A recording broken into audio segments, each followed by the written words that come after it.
How to verify Cash App Bitcoin. Hi everyone, in this video I'll be showing you the ways to verify your Cash App Bitcoin. So in order to verify your Cash App Bitcoin, you have to watch this video till the end and follow the instruction as guided.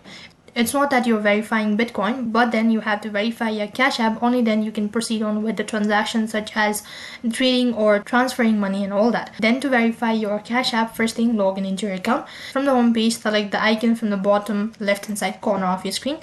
Next page is going to take you to this field where you have to go ahead and select the add cash button. Next page, you need to go ahead and select your profile from the top, and after you click on the profile, it's going to take you to the page where you can see the list of information.